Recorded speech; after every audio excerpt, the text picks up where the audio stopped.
É isso aí, pessoal. Você que está estudando agora com o professor Tudão, a gente vai estudar agora uma matéria importantíssima, você viu aí na vinheta? A gente vai estudar o nosso Simples Nacional, que alguns determinados colegas chamam de complicado nacional, e eu quero tornar aquilo que parece ser muito complicado em menos complicado possível. Quero realmente tornar simples esse estudo para você, da Lei Complementar 123/2006, naqueles importantes artigos que mais caem em prova. E é claro, esse curso aqui tem a intenção muito importante de te ajudar aí na sua preparação para o seu concurso. Então, seja da área fiscal, federal, estadual, municipal, vou te dar alguns motivos pelos quais você deve estudar a nossa disciplina aí do Simples Nacional. Primeiro, porque está em tudo que é edital. Desde a Receita Federal até a Receita dos municípios, você vai ver que passando pelos estados, você vai ver que você vai ter a matéria Simples Nacional nas nossas provas em concursos diversos. E a gente vai perceber que não somente na área fiscal, mas em outros concursos, inclusive na área jurídica, né?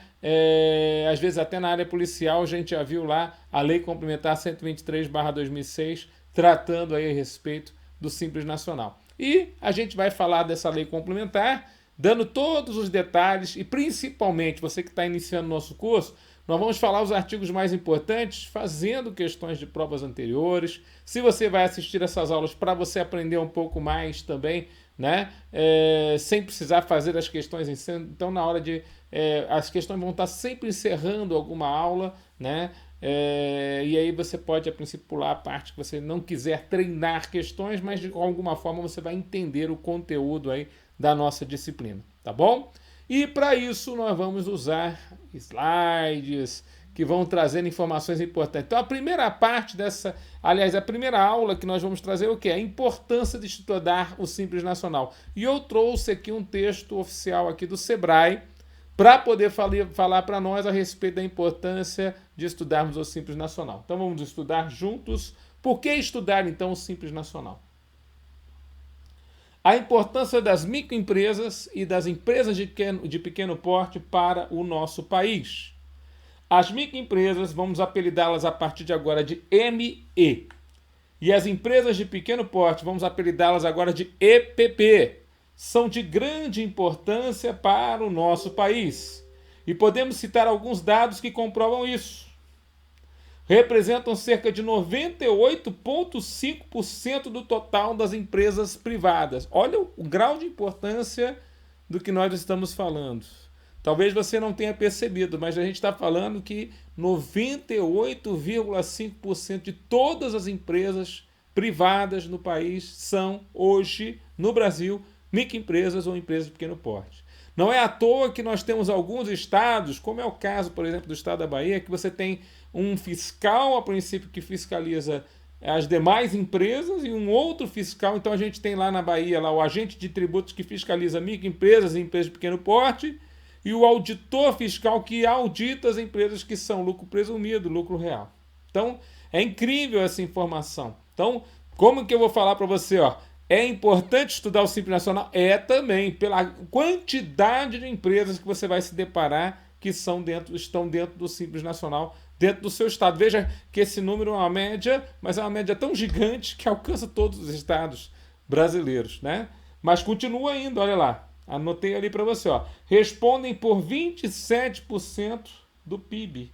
Então elas respondem por 27% do produto interno bruto.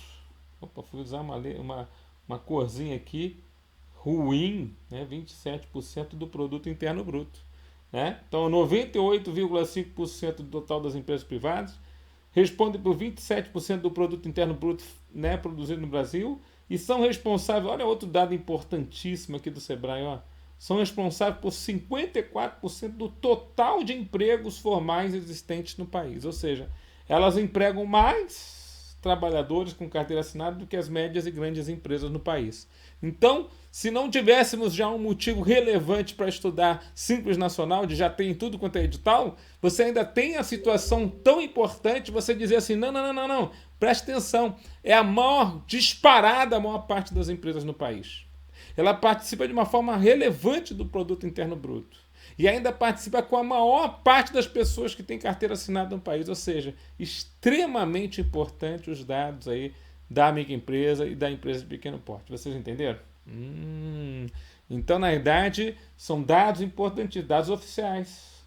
Em 2010, havia cerca de 3 milhões de microempresas no país. Esse número deve ter atingido 4,14 milhões em 2017 e deverá chegar a quase 4,66 milhões em 2022, o ano que nós estamos, segundo as projeções do Sebrae.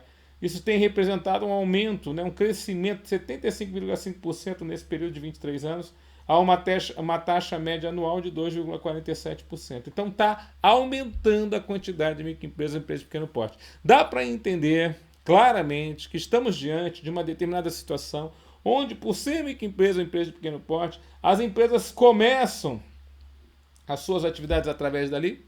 Então elas iniciam suas atividades como microempresa ou EPP. Então a gente já vê essa situação propriamente dito. Eu estou entendendo, professor. Mas agora, além disso, além de você ter a grande quantidade de empresas no país dentro do Simples Nacional, que é o quê? O que é o Simples, professor? Essa vai ser a próxima pergunta que a gente vai responder.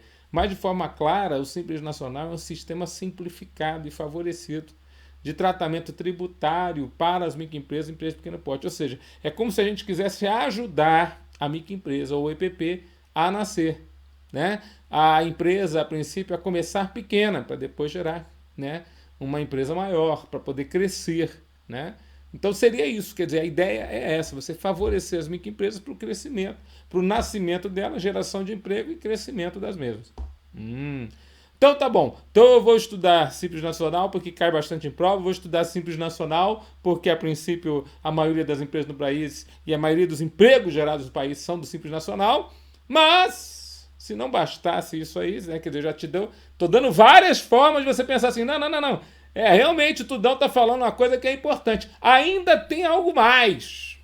Eu vou pegar uma prova do concurso da Receita Federal do Brasil, uma prova prática, uma prova discursiva, que caiu no concurso do auditor fiscal da Receita Federal do Brasil, e mesmo que você seja um aluno que já está num nível elevado, você já leu várias vezes a Lei Complementar 123/2006, a Lei Geral, porque você já participou de alguns outros concursos e todos eles tinham a Lei Geral, eu quero ajudar você a pensar o seguinte, será que você gabaritava essa questão que eu vou mostrar para vocês?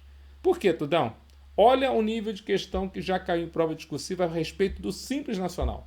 É uma questãozinha do auditor fiscal da Receita Federal. Ele vai mostrar aqui para nós, prova discursiva.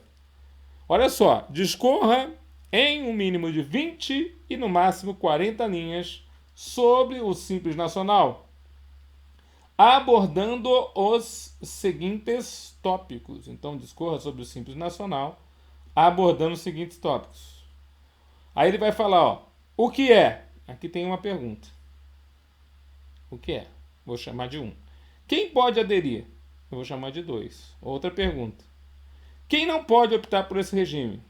Eu vou chamar de 3. Quais os parâmetros legais para quem não pode optar pelo regime? De que forma se dá essa opção? Eu vou chamar de 4ª pergunta. 4ª pergunta aqui, já temos 4 perguntas. Quem possui competência para regulamentá-lo? Opa, vamos falar do Comitê Gestor do Simples. Sim, 5ª pergunta. O que se considera receita bruta? Eu vou falar da definição de receita bruta lá no artigo 3º da nossa lei complementar. Quais são os tributos que têm seu recolhimento unificado abrangido pelo Simples Nacional? Estou lá no artigo 13 da nossa lei complementar. E veja que não para, hein? Quanta pergunta aqui. Se o Simples Nacional é facultativo para Estado e município, já estamos na 8ª pergunta. Como poderá proceder o contribuinte optante pelo Simples Nacional que oferir receitas sujeitas à substituição tributária? 9ª pergunta. Ou a decorrente de exportação? 10ª pergunta. Há alguma distinção no tocante às obrigações acessórias entre optantes do Simples Nacional e demais optantes, contribuintes? 11ª pergunta. Ou seja, se você for ver bem, essa questão de prova que teria que se resolver aí entre 20 e 40 linhas, tem 11, pelo menos 11, Dá para fazer uma outra conta aí que dá 12. Tem pelo menos 11 perguntas aqui sobre o Simples Nacional. Uma questão bem completa, Ela não chega a ser complexa. Se você estudar a lei geral de uma forma que eu considero importante, relevante, Eu quero que você estude comigo de uma forma que você fale assim, não, Tudão, eu entendi que é importante ler o Simples Nacional e essa aula está me ajudando a entender que realmente, se eu não pegar firme, eu não consigo resolver uma questão dessa. Eu não consigo escrever sobre o Simples Nacional. E essa é o questionamento, é aonde nós queremos chegar com você. E eu espero, sinceramente, que eu não vou chamar nem de aula, né? Na verdade, esse bate-papo inicial te estimule a estudar com a gente esse curso completo aqui do nosso Simples Nacional. Nós vamos detonar o Simples Nacional aqui para você, a lei complementar, né? Não só para a área fiscal, mas para concursos de outras áreas que você queira se preparar. E para isso nós vamos ter aí um excelente material em videoaulas para você poder treinar, tirar dúvidas, fazer questões de provas anteriores para que nós possamos nos preparar para os próximos concursos, tá bom? Prazer poder estar aqui com você, né? Nesse lançamento tão especial desse curso especial aqui no SOS Curso, o curso do Simples Nacional, tá bom? Fiquem com Deus, bons estudos e é um prazer poder estar aqui com vocês. Até a próxima.